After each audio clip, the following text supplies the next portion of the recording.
Hello guys, my name's Ryan and welcome to my first ever Dota 2 guide. In this guide I will be looking at Lifestealer and how you should play him as a jungler role. Lifestealer is my favourite hero in the game at the moment. I have well over 150 games as him, and so I'm just kind of giving my opinions on how I like to play him, and helping some of you guys out if you're new to Dota and or maybe want to learn to play Lifestealer. This is just my build and how I like to play him. So a quick overview of Lifestealer. Here's a melee strength hero from the Dire team.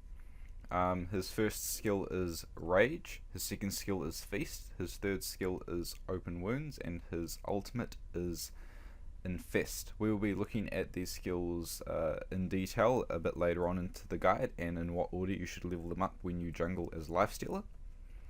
And throughout this guide we will also be looking at what items you should build on Lifestealer at all stages through the game, starting from early game to mid game to late game, and also the situational and core items which you should be building on him. In this guide we will also be focusing on the jungle routes you should take for both Dire and Radiant, and general strategies and tips for playing Lifestealer. So Lifestealer is one of the most dominant carries in the game because of his Feast ability, which scales amazingly well as the enemy team scales with health. So we'll go more into that later on in the guide, but Lifestealer is one of the most dominant heroes in the mid to late game if he can get enough farm. Lifestealer is extremely item dependent, and without at least 2 basic good items he is completely useless, and he is easily shut down. But if he's not shut down and he gets sufficient farm, he is almost unstoppable and just owns almost any other hero in the game. So that's a quick introduction. So next up we'll move on to heroes to look out for on the enemy team, and heroes who work well with Lifestealer. So here we are, now we're going to discuss what heroes you should look out for on the other team if you want to play Lifestealer, and what heroes work well with Lifestealer if they're on your team. So if you see any of these heroes on the other team, you should probably be a bit wary because they can shut down Lifestealer quite easily.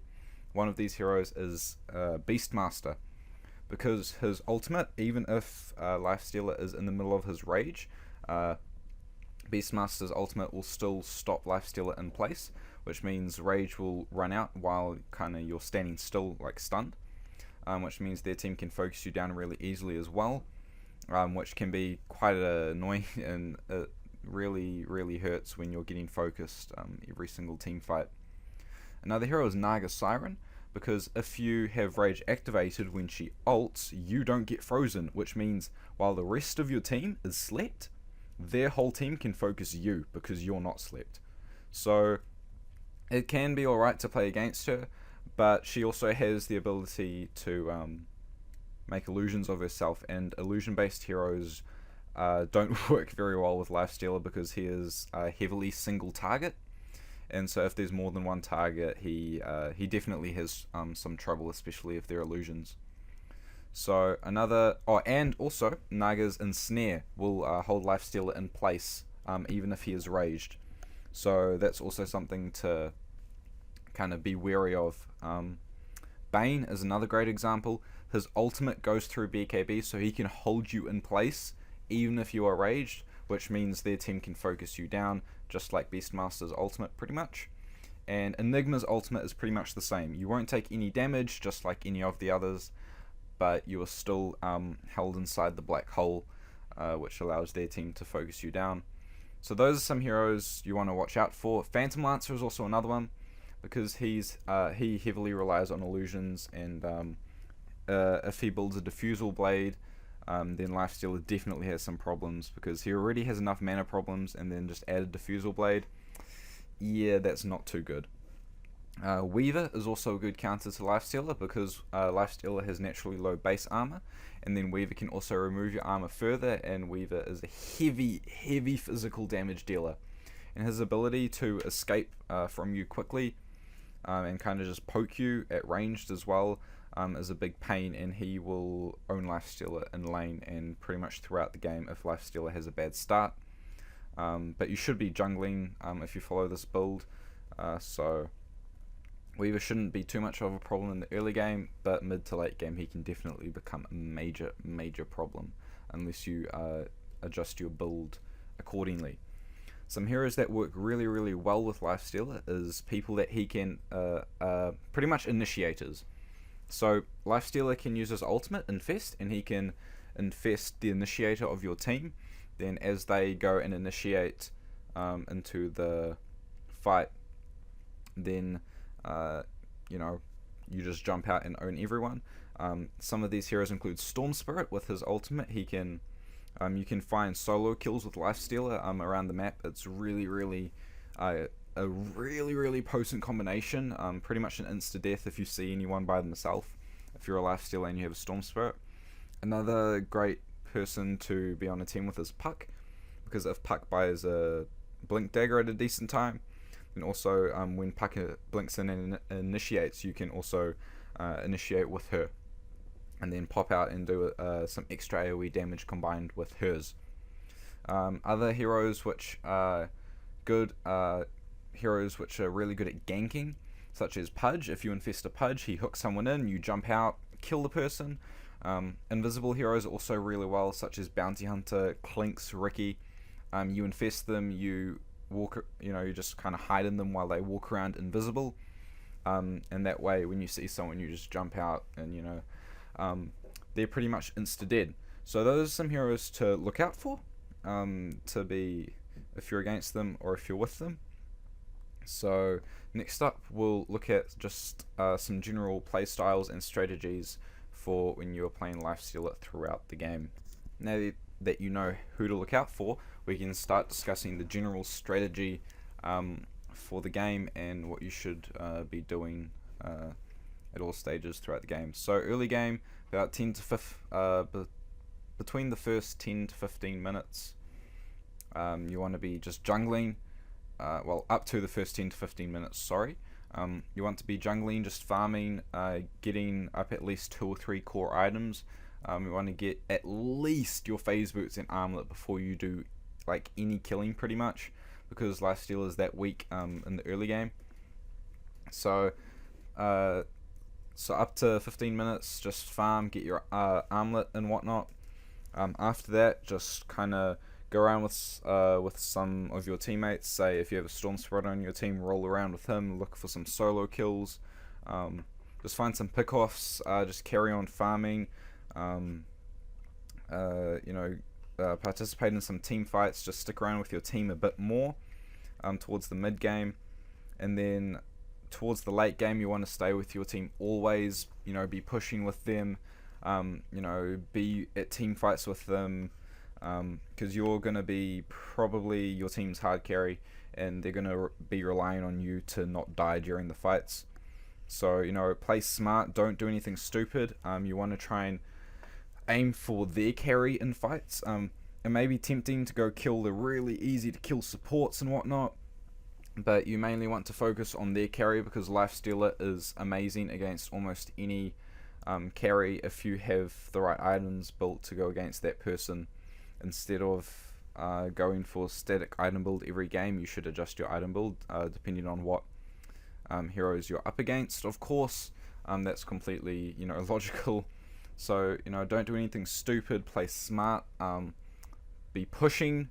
Lifestealer can push quite easily because he can scare away people from defending the tower and whatnot, because he can 1v1 anyone, almost anyone, in pretty much mid to late game, depending on who it is. So yeah, that's pretty much it for basic strategy. So now I'll just switch over to some gameplay where you guys can see the jungle routes and starting items and whatnot for jungling on the Radiant and Dire sides as Lifestealer. As soon as you start, you want to pick up yourself a Stout Shield, a Quelling Blade, and a set of Tangos. If you have random gold, then you can either opt to get a second set of Tangos, or if you want, you can save that money so you can get a slightly faster Midas than usual. After you get that, you want to head towards the middle lane because that's where the small camp is, and that's where you'll be starting. But first of all, before we tackle the small camp, we want to go to the bottom rune and we want to check what that is first. In this case, the guy gets the rune for me because it was a bot and I was just recording this this little jungle session in a bot game. So most of the time you want to try and get the rune first if it's bottom. Usually if it's a double damage or an illusion rune, and that really helps with your jungling because you can let the illusions tank the creeps for you, and it gives you a little bit of extra damage to be able to kill the camps as well. If you get a double damage, it obviously helps you kill the camps faster. And so then after you grab the rune, or if it's not there, you just head up here, and then you just want to sit here for a bit until the creeps spawn, while the neutral creeps spawn at about 30 seconds. Generally you can kill any of the small camps, but if you have the ghosts, you want to avoid those until at least level 3, because they will completely own you, because Lifestealer has naturally slow attack speed, and they will slow your attack speed by even more, and you'll probably pretty much die to them. So I would not recommend tackling the wraiths or ghosts or whatever they're called, sorry I can't remember, at level 1. So as you can see here, if you haven't killed the whole camp by 52 to 53 seconds, you just want to aggro it, run upwards, and then stack the camp like I have done here. This way you can kill 2 small camps without having to go into a medium camp, which means you'll be able to get level 2 before you head to the medium camps, which makes things a little bit easier. You want to eat a tango when your health bar starts to get low, and so yeah, once you kill this camp, you are going to want to head up the steps and down towards the pull camp. If your team is wanting you to be pulling this camp, then stack it whenever you can and pull it if they ask you to. If they're not doing it, then you can definitely do it, especially if it's a solo lane. It helps out your solo lane quite a bit. But with this camp, you can just head into this little area up here. It's just to the west. Once you get inside it, to the west a bit, then north a bit, up behind this tree. This way, only one creep can be attacking you at a time. This is extremely helpful early on because it makes you burn through less regen because there's only one creep attacking you, and generally you don't even need to use regen just because you're just only attacking one person and taking damage from one person, so you heal up pretty much everything you want.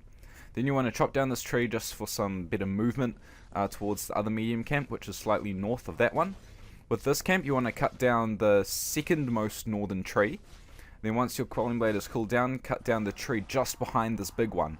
Then if you sit kind of where that second one was, you can only get attacked by one creep again. This is extremely useful early on, especially if you're up against the centaurs as well, because they spawn in both the medium camp and the large camp. And this way, you can take them on easily because at early levels they will completely dominate you, unless you want to use up some mana and use some open wounds on them to get a little bit extra lifesteal. The downside to jungling like this in these little spots is that you cannot stack the camps, which you should always be doing. If you're halfway through a camp at 52 or 53 seconds and you are able to stack the camp, then you should always stack that camp just to increase your GPM and XPM and your just farm rate overall. And also, I don't know, it's just easier. You can just kind of AFK a bit if you've got a stack there, if you know what I'm saying. But yeah, it's also really handy. Those spots are really handy. If you say have a 2 or 3 or even a quad stack, then you could just hide in that little spot and just sit there for the next while and just, kill creeps. When you're about level 3, you can easily take on this large camp. If it's an Ursa camp, it might be a little bit difficult. You will probably need to use open wounds on them. But if this is a melee camp, in this case they're all ranged, which kind of doesn't demonstrate it the best. But you can cut down the tree directly east of me, and then you can head into a small little area there. It depends on the placing and kind of where the creeps are. But if you get it just right, you can only get attacked by 1 or 2 creeps. This is extremely useful, especially against the wildkin, because there's 3 birds there and they actually do hit pretty hard.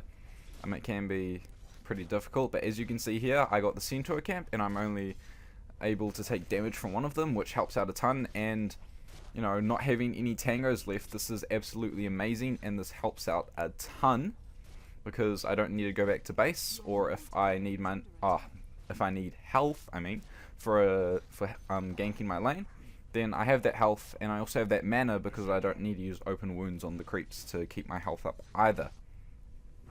So now, if your farm is going good, like this game, this is probably the best farm you'll get jungling as Lifestealer. Lifestealer isn't the fastest jungler, but he is one of the most sustainable junglers. So if you are able to get enough money for a Hand of Midas by about 7 to 8 minutes, then definitely get one. It will increase your farm by even more. I know this isn't the fastest Midas timing you can get, but considering that you're jungling, that is pretty good Midas timing.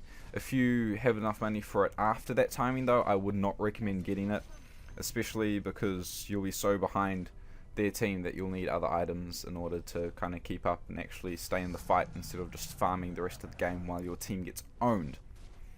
Now, after the Midas, you should generally stay in the jungle, focus on your next items, which I will talk about later on in the guide.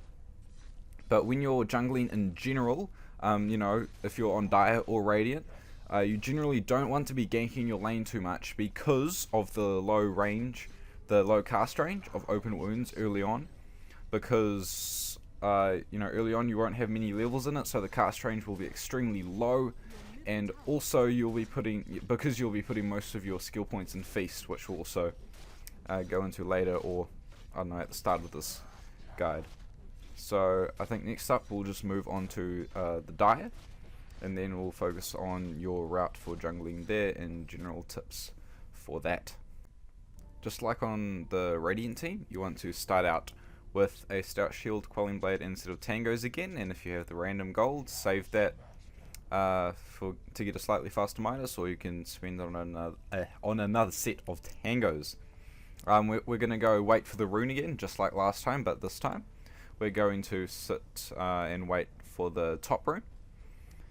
But the jungle in Dire is slightly different to Radiant, whereas we're going to be rotating between the small, medium, and large camps instead of primarily the 2 medium camps and the large camp. So your farm on Dire is slightly lower, and there aren't really any spots to hide and kind of get attacked by only one creep.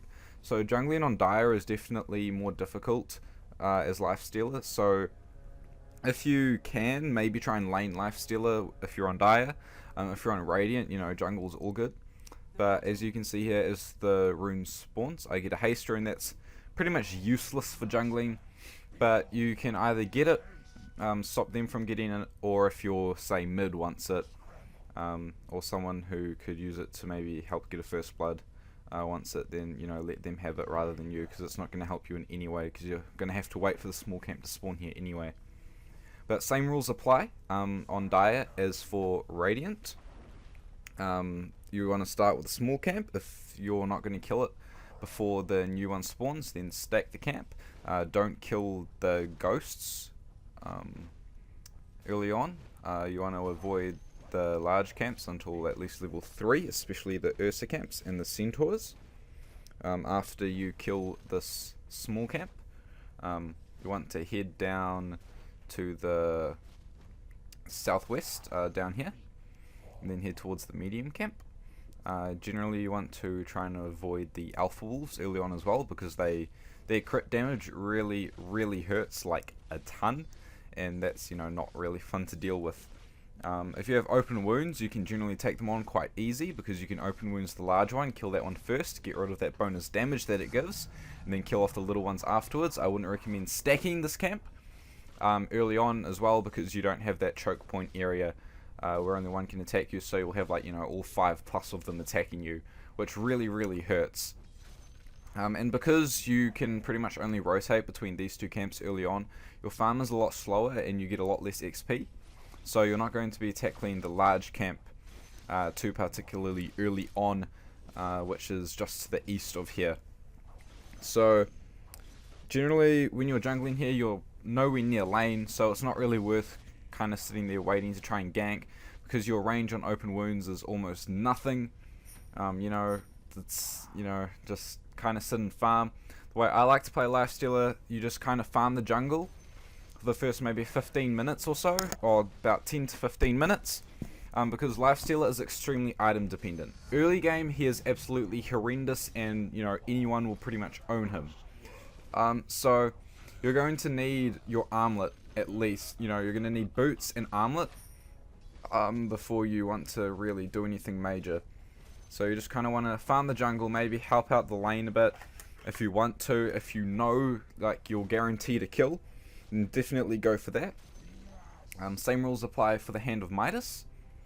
If you can get it by about 7 to 8 minutes, then your farm is doing really well. And then, definitely pick it up. Get the Gloves of Haste as early as you can, because they will help you jungle a lot faster. And as you can see here, I used Open Wounds on the Alpha Wolf, so I was able to kill it a lot easier without losing so much health. So that's basically it for this dire part of the guide. It's pretty much, the method is the same, just go between the camps, go, kill the large camp whenever you feel you can. You can go kill Ancients if you want, but, that's a big walk, and it's generally not worth it, that much to do. So, sit in the jungle, keep farming until you get boots and an armlet, and then you should be good to go to start rolling with your team and owning some noobs. So let's just move on to the next part of the guides. So I will see you then. Now that you know how to sustain yourself in the jungle and to farm throughout the early game, we're going to begin to look at what items you should be buying throughout the mid to late game, and also the situational and core items which you should be buying. Now, core items on Lifestealer include the phase boots and armlet. Phase boots is absolutely necessary on Lifestealer because he is a melee hero. He has major problems getting kited. So phase boots will allow you to catch up to people, and they will give you a bit of extra damage during the early game to, jungle a bit better, and also get some kills a lot easier. Now, armlet is pretty much a must on every strength hero. Every strength carry, it's pretty much a must. It's the most cost efficient item in the game for damage, I'm pretty sure. And personally, it's just one of my favorite items. It's just so amazing. The ability to armlet toggle with it is just absolutely phenomenal, and it gives you so much survivability that it's an absolute must to get this item straight after your phase boots. Now, situational mid-game items include a basher. This is extremely situational, because if your team has a ton of lockdown already, then there's no point in you wasting gold on a basher. You can use that on much, much better things. But if your team doesn't have a lot of lockdown, and then getting the basher is great. Towards the mid game, it's optional, but towards the late game, you're going to want to buy an Abyssal Blade anyway, so you can kind of go head to head with their hard carry. So generally, you want to get the basher early game if your team doesn't have a lot of lockdown. This also comes back to how Lifestealer can be kited easily, because it lets you kind of keep someone in place for a while and allows you to just kind of whack at them, and they can't get away from you. So that's really, really handy. Drums of Endurance, they can be absolutely great. They give you more attack speed, more move speed, and some really, really good stats for the price. I generally only get these if I want to go for more of a race car build, which I will also build a Sanjin Yasha with Drums of Endurance with a basher and phase boots. Pretty much no one can get away from you with that build. It's really fun to use. I wouldn't really use it if you're up against a really hard carry such as like an Anti-Mage, an Alchemist, or a Phantom Lancer. But it is really fun to muck around with if you want to go for more of a mid-game build towards a instead of a late-game build. So that's kind of some mid-game items you can get. Late game, you're generally going to want to get a heart.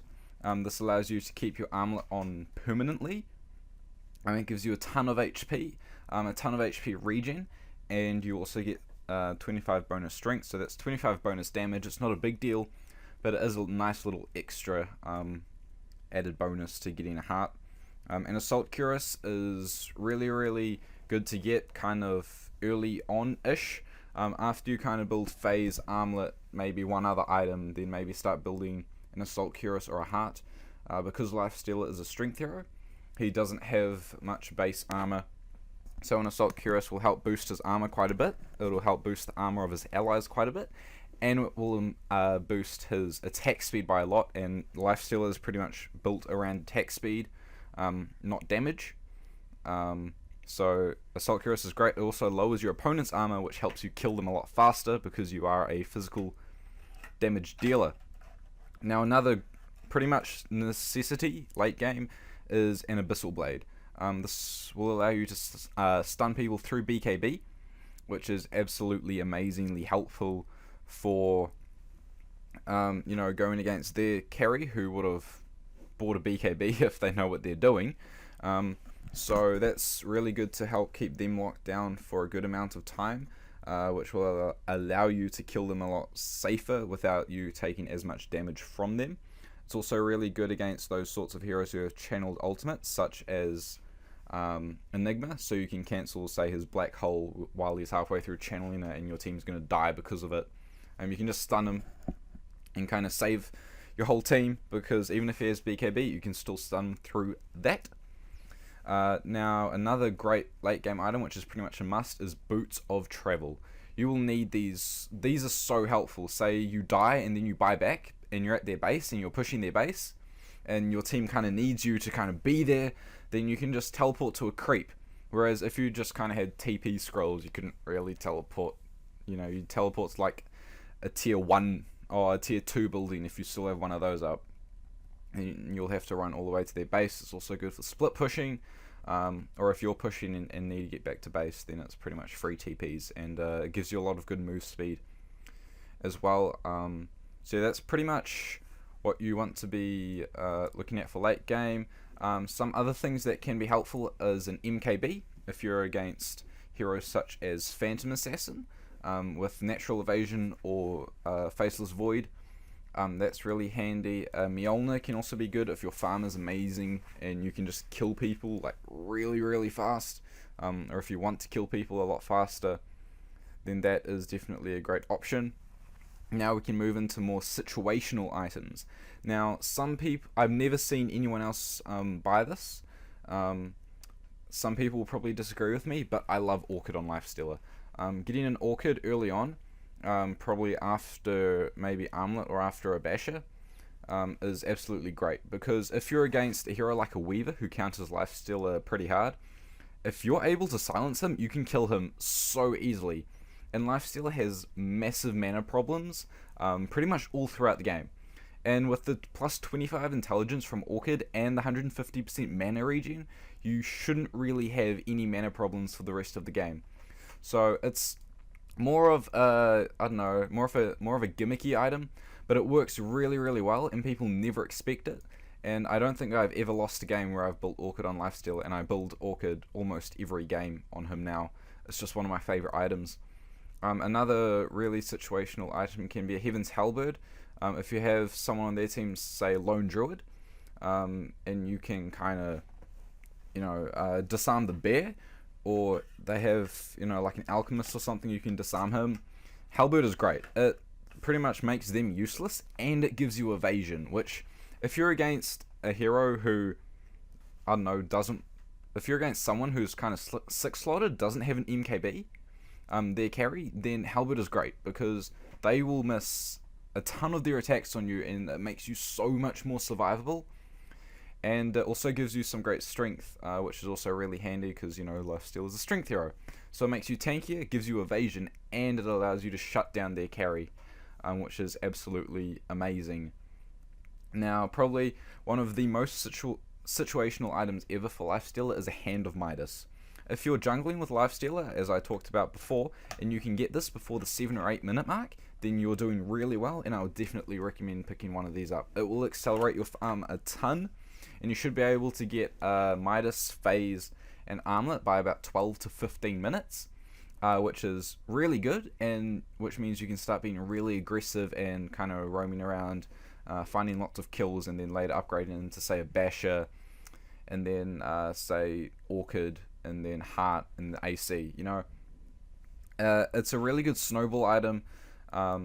And also, if you're against a hero like an anti-mage or an alchemist who can farm really, really well, then a Midas is almost necessary no matter what, just so you can keep your farm up with theirs, and so you can actually have a chance at winning the game if it goes late enough.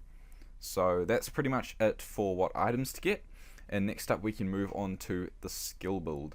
So I'll see you.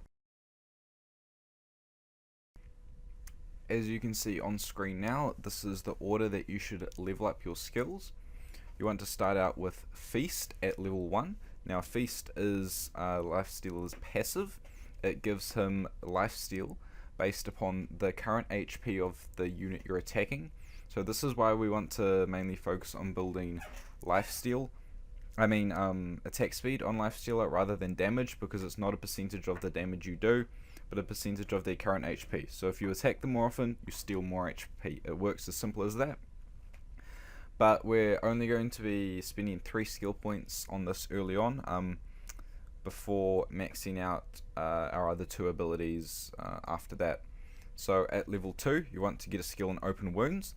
This is because it will help you kill some of those harder camps in the jungle at earlier levels because of the extra lifesteal. Open Wounds is a single target ability which you cast it on an enemy unit. It slows their move speed, and it gives you and anyone on your team who's attacking that person lifesteal. Now that is massive, but at level 1 the cast range is pretty much in melee range. So we're going to be focusing on maxing this first after putting 3 points in Feast, so that we can get the largest cast range, and it also reduces the cooldown, but the mana cost doesn't go up at all, which is absolutely amazing. So at level 3 you're going to want to get another point in Feast, just so that you can sustain in the jungle a bit better. But then at level 4 you're going to want to put a point into Rage. Now Rage is just an active ability that uses mana. As you level it up, it doesn't decrease the cooldown, but it increases the duration, and it increases how much attack speed it gives you. Now Rage gives Lifestealer an attack speed bonus, and it makes him magically immune for the duration. So it's essentially a free BKB adding a Hyperstone onto it.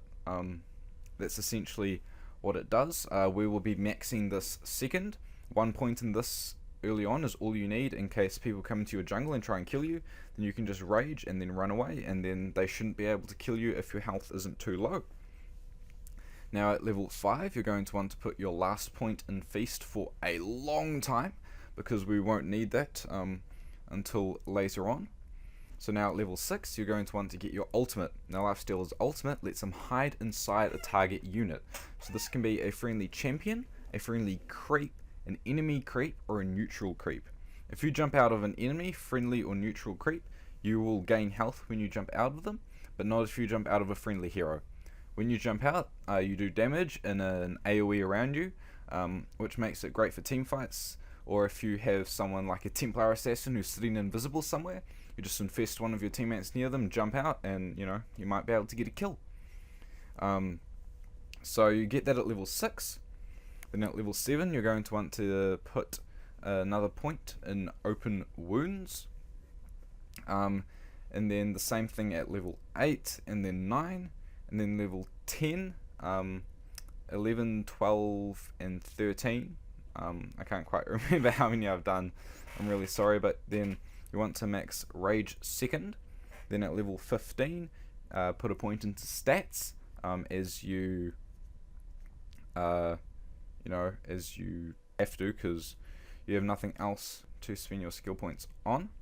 And then after you have put a point in Stats, get your ultimate at level 16, as you should have at level 11 as well.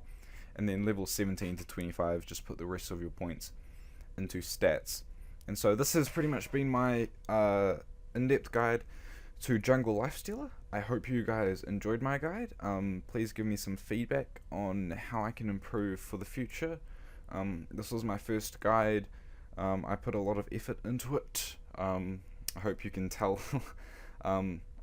So thanks heaps for watching, guys. Be sure to tell me how I can improve, and maybe what hero I should do next time. Dazzle is my second favorite hero, so maybe I could do a guide for him next time. But thanks heaps for watching, guys, and I'll see you next time for the next video.